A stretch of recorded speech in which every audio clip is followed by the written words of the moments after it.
You ever have one of those days, or, maybe one of those weeks, where it just feels like everything is going wrong? There's this unease in the air, you're off kilter, and every little thing feels like a huge deal? We just call it a bad day, right? A rough patch, a string of bad luck. But what if it's not random at all? What if what you're feeling are the echoes of a past you don't even remember?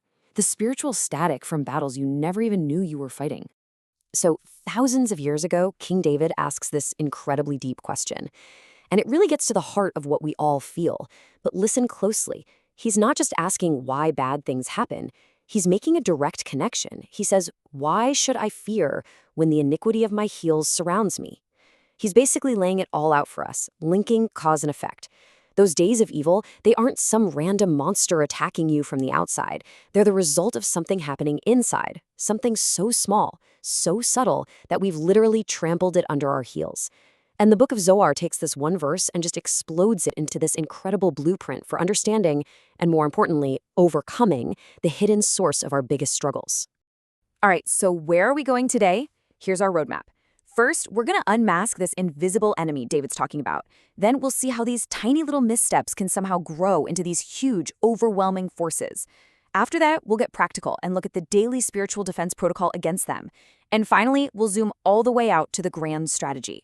4 archetypal kings, 4 cosmic battle plans for life, and how you can figure out which royal path is yours. Okay, let's dive in. The very first thing we have to do is completely reframe what a bad day even is. The Zohar is telling us, stop looking outside for what's going wrong. You know that old line, the call is coming from inside the house? The real problem isn't what's happening to you. It's the direct result of what's been quietly piling up inside of you. So the term from the psalm is Yameh Ra, which translates to days of evil. But hold on, the Zohar explains this isn't about spooky demons or anything like that. It's actually a technical term. It's the moment when the spiritual force of din, or severe judgment, shows up in your life. In Kabbalah, din is one of the sephiret. Think of them as divine energies that build reality. And din is basically the cosmic law of strict cause and effect. When there's an imbalance, the system has to correct itself. So those bad days, that's just the system's correction process making itself felt. They're the symptom. The disease is something else entirely. And here it is. This is the source of the disease. Avon akavai, the iniquity of our heels. Honestly, this is one of the most brilliant spiritual and psychological insights you will ever come across. We're not talking about the big dramatic sins that we all know are wrong. No, these are the tiny things. The slightly sarcastic comment, the moment you chose to be lazy, that subtle judgment you passed on someone. They're called heel sins because we just trample them underfoot as we walk through life, totally unaware, crushing them into the dust of our memory without a second thought. So, how do we really get our heads around this ancient idea today? Let's use 2 analogies. For the adults, let's think in terms of cosmic engineering. Your soul is like a super complex operating system. These heel sins are like silent, malicious background processes. You don't see them running, but they are eating up your RAM and creating hidden backdoors for viruses. And for the kids, or let's be real, for all the gamers out there, it's like you're in a video game. Every little misstep, every heel sin applies an invisible corruption debuff. You get one stack, then another, and after 100 stacks, your health bar is draining on its own, and suddenly you're vulnerable to getting one-shotted by some low-level monster. But, okay, how does that even work? How do these tiny, almost meaningless bits of negativity become a system-crashing virus? How do a few debuff stacks lead to game over? Well, the Zohar, pointing back to the prophet Isaiah, gives us this amazing metaphor for how this spiritual buildup happens. Isaiah says, "Woe to those who draw iniquity with cords of falsehood and sin as if with a cart rope." Now the mystics jump on this and explain, look, a sin never starts out as a giant, heavy cart rope. Nobody just wakes up one morning and decides, I think I'll pull a spiritual Mack truck today. No, it always begins with something much, much smaller. And this is where the real danger is. Check out this progression. It starts with just one of those heel sins. It's like a single, fine spider's thread, almost invisible. But then you repeat that unnoticed action. And those threads of habit, they start to twist together. Pretty soon, they form what Isaiah calls cords of falsehood. Thicker, stronger. And if you leave that unchecked, those cords bind together into a massive, heavy cart rope. A rope so strong it can pull the full weight of a major conscious sin. What started as a thoughtless little misstep has now become an unbreakable chain. So the diagnosis is pretty clear. We've got these invisible background processes, these corruption debuffs, and they're all piling up from our unnoticed actions. But here's the good news. The Kabbalists don't just give you the problem, they give you the solution. They give you the technology. And the first line of defense is a daily protocol to stop this buildup before it can ever become a cart rope. This protocol is called Nitilat Yadayim, the ritual washing of the hands right when you wake up. Now let's be super clear here. This has nothing to do with soap and water or being physically clean. This is a precise spiritual technology. Think of it like a firewall and an antivirus scan that you run first thing every single morning to reset your system. So, according to the sources, when we sleep, it's considered a kind of minor death. Our conscious soul travels, leaving our body a bit more vulnerable. And during that time, a kind of negative spiritual residue, a ruach hatuma, can attach itself to us. The Zohar even gives this specific energy a name, shipta, and it says it settles on our hands, which makes sense, right? They're the tools we use to act in the world. And to get rid of this specific energy, you need a very specific procedure. The ancient texts describe Shipta as being like a king's daughter, meaning she's powerful and very particular. You can't just splash some water and call it a day. You have to take the vessel with your right hand, which symbolizes kindness, and pass it to your left hand, which symbolizes judgment. Then you pour from the left over the right. Then you switch. You repeat this alternating sequence 3 times for each hand. It creates a kind of spiritual circuit that completely dislodges and removes this clingy negative residue. Okay, so let's plug this back into our analogies. In cosmic engineering terms, this morning ritual is your daily system reboot. It clears all the corrupted data from your system's cache and runs a root-level scan to get rid of any malware you might have picked up overnight. And in our video game, this is your most essential morning spell, Cleanse. Pop. It instantly removes all negative status effects and debuffs. You're resetting your spiritual stats to full, ready to start the day at 100%. So what's really going on here on a deep metaphysical level? Well, the impurity, the source of those Yamirah, it comes from that force of deen, or severe judgment. Let's picture that as the red or black bar. The water itself symbolizes the flow of pure chesed, loving kindness. That's the white light. So when we use the water, chesed, to wash away the residue of deen, we achieve a brand new state, tiferet, or harmony. That's the gold bar. You are literally using one cosmic force to balance and purify another right inside yourself. So that morning reset, that's our daily defense, our spiritual antivirus. But what happens when the infection is already deep in the system? What do you do when the days of evil are already here and things are going wrong? For that, we need something more than a daily scan. We need a grand strategy. And the Zohar gives us 4 of them, personified by 4 incredible kings. 4 kings, 4 totally distinct strategies.